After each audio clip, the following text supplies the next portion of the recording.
अगर आप इंडिया में कोई भी dairy processing, meat processing, animal feed processing या फिर veterinary drugs, vaccine, animal waste to wealth infrastructure build करना चाहते हैं, इसके अलावा ब्रीड इम्प्रूवमेंट इंफ्रास्ट्रक्चर अगर आप बिल्ड करना चाहते हैं, तो सरकार की इस स्कीम के बारे में आपको जानकारी होनी चाहिए, जिसमें आपको फंडिंग मिलती है 100 करोड़ तक। आज मैं आपको इस वीडियो में बताने वाला हूँ AHIDF में चलने वाले प्रोग्राम के बारे में। AHIDF है क्या? बेसिकली ये है animal husbandry infrastructure development fund, जिसके थ्रू फंडिंग दी जाती है उन सभी सेक्टर्स को, जैसे कोई भी डेयरी प्रोडक्शन में काम कर रहा है, कोई भी मीट प्रोडक्शन में काम कर रहा है, या फिर कोई भी एनिमल फीड इंफ्रास्ट्रक्चर में काम कर रहा है, कोई भी एनिमल फीड लाइक प्रोड्यूस कर रहा है, उस तरीके का काम कर रहा है, बिजनेस स्टार्ट करना चाहता है, तो सरकार उसे फंडिंग सपोर्ट प्रोवाइड करती है। इसके अलावा इसमें सब्सिडीज़ भी सरकार की कुछ होती हैं, जिनका बेनिफिट भी आप ले सकते हैं। तो जिसका मेन मोटिव यही है कि इंडिया के अंदर dairy production, meat production, feed plant या फिर वेटनरी ड्रग प्रोडक्शन को बढ़ाया जा सके। इसके अलावा जो एनिमल वेस्ट होता है, उससे किस तरीके से गैस बना सकते हैं हम लोग, या किस तरीके से फ्यूल बना सकते हैं, उन सभी चीज़ों को प्रमोट करने के लिए इसमें बनाया गया है।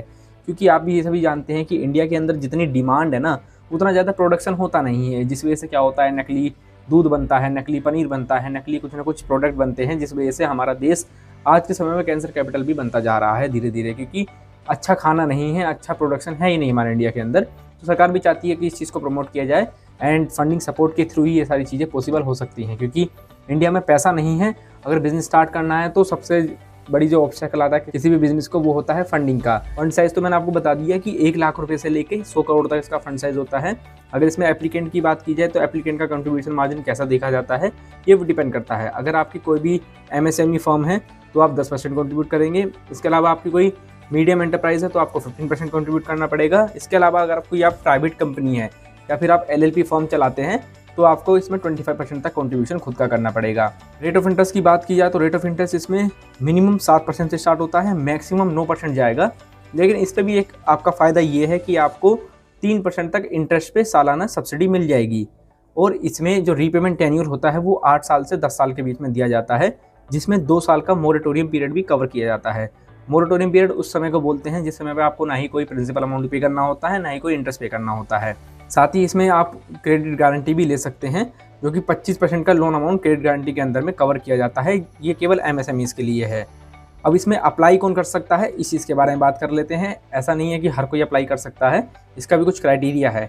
जैसे इसमें केवल FPO अप्लाई कर सकती हैं। FPO यानी फार्मर प्रोड्यूसिंग ऑर्गेनाइजेशंस होती हैं, वही अप्लाई कर सकते हैं। कोई प्राइवेट लिमिटेड कंपनी है आपकी, या फिर कोई LLP कंपनी है, तब आप जा सकते हैं। आपकी कोई सेक्शन 8 कंपनी है, सेक्शन 8 के बारे में मैंने लास्ट वीडियो बनाई थी, जिसमें मैंने बताया था NGO के बारे में। अगर आपके एक इंडिविजुअल फार्मर है तभी आप इसमें जा सकते हैं। ऐसा नहीं है कि मैं इंडिविजुअल हूँ, मैं रहता हूँ अपने शहर में, लेकिन मेरा फार्मिंग से कोई बैकग्राउंड है ही नहीं, मैं जानता ही नहीं हूँ फार्मिंग बेसिकली है क्या, कुछ बैकग्राउंड नहीं है, कुछ भी नहीं है। मैं आप सोचता हूँ कि सरकार पैसा दे रही है, सरकार फंडिंग दे रही है, तो मैं भी बिजनेस स्टार्ट कर लूँ। फार्मिंग का बैकग्राउंड आपका देखा जाता है। अब इसमें बात करी जाए अगर एलिजिबल एक्टिविटीज़ की, कौन कौन सी एक्टिविटीज़ इसमें एलिजिबल हैं। पहला है आपका dairy production and value addition, यानी अगर आप कोई मिल्क चिलिंग, पेस्चराइजेशन या पैकिंग यूनिट लगाना चाहते हैं तो इसमें आप फंड ले सकते हैं। आप कोई चीज़, पनीर, बटर, योगर्ट, घी, आइसक्रीम यूनिट लगाना चाहते हैं तो इसमें आपको फंडिंग मिलेगी।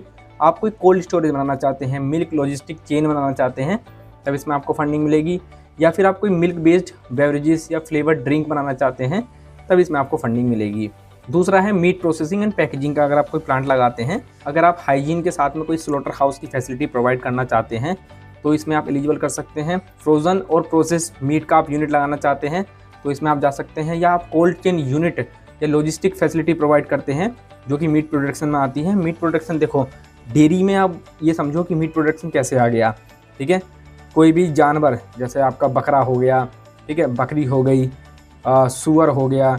इसके अलावा बात की जाए, गाय तो खिलाती नहीं है इसमें, थोड़ा ऑफेंसिव मत लेना, लेकिन भैंस हो गया, भैंस का मतलब भैंसा हो गया, इन सभी को काटने के लिए अगर आप ऐसा मीट प्रोडक्शन करने का प्रोसेस लगाते हैं, क्योंकि इंडिया आज के समय में 3rd लार्जेस्ट बीफ एक्सपोर्टर है, मीट एक्सपोर्टर है। इसके अलावा इंडिया में भी मीट की डिमांड बढ़ रही है, तो अगर आप मीट प्रोसेसिंग का भी यूनिट लगाते हैं तो सरकार आपको फंडिंग इसमें प्रोवाइड करेगी।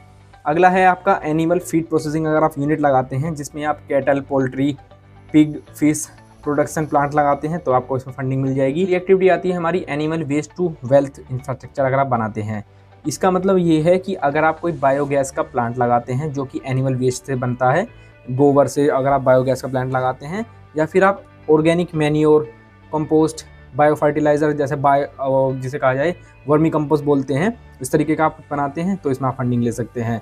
अगली एक्टिविटी की बात की जाए वो है आपका ब्रीड इंप्रूवमेंट इंफ्रास्ट्रक्चर अगर आप बिल्ड करते हैं, जैसे IVF लेबोरेटरी हो गया, सेक्स सॉर्टेड सीमन स्टेशन बनाते हैं आप, या फिर ब्रीड मल्टीप्लिकेशन फार्म अगर आप बनाते हैं तो इसमें आपको फंडिंग मिल सकती है, जो कि अभी इम्प्लीमेंट किया गया है साल 2024 में और अभी ये चीज़ चल रही है।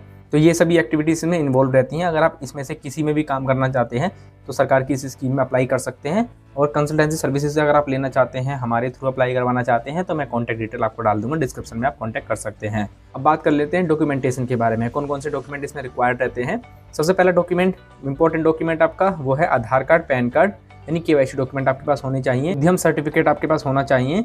इसके अलावा अगर आपकी कोई कंपनी है तो कंपनी का CIN, MOA, AOA, कंपनी का GST ये आपके पास होगा।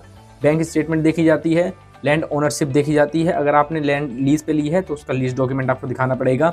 एनवायरमेंटल एंड लोकल अथॉरिटी का क्लियरेंस भी आपको लेके आना पड़ेगा। अगर आपका कोई बायोगैस या किसी भी ऐसा चीज़ है जिसमें अप्रूवल की रिक्वायरमेंट है तो वो आपको लेके आना पड़ेगा। साथ ही जो भी मशीनरी अगर आप अपने प्लांट के लिए सेटअप कर रहे हैं, मशीनरी की कोटेशन आपको देनी होती है, एंड आपको प्रोजेक्ट की balance sheet, cash flow, profit and loss, P&L मतलब दिखाना होता है। और अगला इंपॉर्टेंट डॉक्यूमेंट है DPR यानी डिटेल प्रोजेक्ट रिपोर्ट, जिसमें आपको अपना cost utilisation, technical, financial details ये सारी चीज़ें इंक्लूड करनी होती है विद प्रोजेक्शन। यानी आपको अगर फंड मिलता है, आपको टाइम मिला है 8 से 10 साल का, तो 8 से 10 साल के अंदर आप अपने बिजनेस में या जो भी आप यूनिट लगाने हैं उसमें कितनी डिमांड है, कितनी ग्रोथ आप करने वाले हैं, ये सारी चीज़ें आपको दिखानी होती हैं। एंड अगला डॉक्यूमेंट है, अगर आपका कोई भी लोन चल रहा होता है तो आपको एक लोन स्टेटमेंट भी देनी होती है। तो ये सभी डिटेल्स अगर आपके पास हैं तो आप इस स्कीम में जा सकते हैं। इस स्कीम के बारे में एक ओवरव्यू आपको दे देता हूँ कि फंडिंग बेसिकली होती कैसी है। अब मान लीजिए आपका प्रोजेक्ट कॉस्ट आ रहा है 2 करोड़ का, ठीक है, तो 2 करोड़ में 10% कॉन्ट्रीब्यूशन देखा जाएगा आपका 10 खुद का, यानी 20 लाख आपका खुद का होगा, और 1 करोड़ 80 लाख आपको एज एन लोन दे दिया जाएगा, जिस पे रेट ऑफ इंटरेस्ट रहेगा 9% और सब्सिडी मिलेगी 3%, यानी इसमें आपका जो नेट रेट ऑफ इंटरेस्ट आएगा वो 6% आएगा। साथ ही आपको जो रीपेमेंट का टाइम मिलेगा वो 8 से 10 साल मिलेगा, जिसमें आपको 2 साल का मोरेटोरियम पीरियड भी मिल जाएगा, क्योंकि ये जो एनिमल हस्बेंड्री से रिलेटेड जो भी यूनिट होती हैं उसमें टाइम लगता है, रेवेन्यू आने में, पैसा आने में टाइम लगता है, तो इसलिए सरकार मोरेटोरियम पीरियड देती है। आपको मिनिमम से मिनिमम 1 साल तो मिलेगा ही मिलेगा, मैक्सिमम आपको 24 महीने का भी मिल जाता है, यानी 2 साल का इसमें आपको मिल जाता है। तो ये थी पूरी इन्फॉर्मेशन AHIDF के बारे में। आई होप आपको सारी चीज़ें क्लियर हो गई होंगी। अगर फिर आप कुछ भी जानना चाहते हो, कुछ भी पूछना चाहते हो, कमेंट सेक्शन आपके लिए खुला हुआ है, आप कमेंट कर सकते हैं। इसके अलावा आप इस चैनल पर पहली बार आए हैं, मेरी शक्ल को आप पहली बार देख रहे हैं, मेरे चेहरे को पहली बार देख रहे हैं आप, तो इस चैनल को सब्सक्राइब कर लेना। मेरा नाम है निशान पचौरी। इसके अलावा आने वाले समय में हम वीडियोस बनाएंगे, आपको बताएंगे कौन कौन से बिजनेस आइडियाज़ है जिस पे आप काम कर सकते हैं। इंडिया के अंदर 20 लाख से ज़्यादा बिजनेसेस हैं जो अभी के समय में क्या है कि फंडिंग की तलाश कर रहे हैं, उनको फंडिंग की रिक्वायरमेंट है लेकिन उन्हें गवर्नमेंट की स्कीम के बारे में नहीं पता। तो मैंने पूरी प्लेलिस्ट बनाई है, आप जाके प्लेलिस्ट मेरे चैनल पे चेक कर सकते हैं। साथ ही डिस्क्रिप्शन में लिंक भी मैं डाल दूंगा, आप वहाँ से भी जाके चेक कर सकते हैं। शेयर करना इस वाली वीडियो को उन सभी लोगों के साथ में जो भी एनिमल हस्बेंड्री से रिलेटेड कुछ भी चीज़ें लगाना चाहता है, कुछ भी ऐसा मिल्क प्रोडक्शन, मीट प्रोडक्शन बनाना चाहता है इंडिया के अंदर, तो सरकार की ये स्कीम उनके लिए काफ़ी बेनिफिशियल हो सकती है। फंड साइज़ काफ़ी अच्छा है, 1 लाख रुपये से लेके 100 करोड़ तक आपको फंडिंग दी जाती है। बाकी कंसल्टेंसी सर्विसेज आपको चाहिए और भी जानना है, हमसे सपोर्ट लेनी है, हम बैठे हैं आपके लिए, आपको पूरा गाइड कर देंगे, हमारी टीम आपको गाइड कर लेगी। मैं मिलता हूँ अगली वीडियो में। Thank you for watching this video.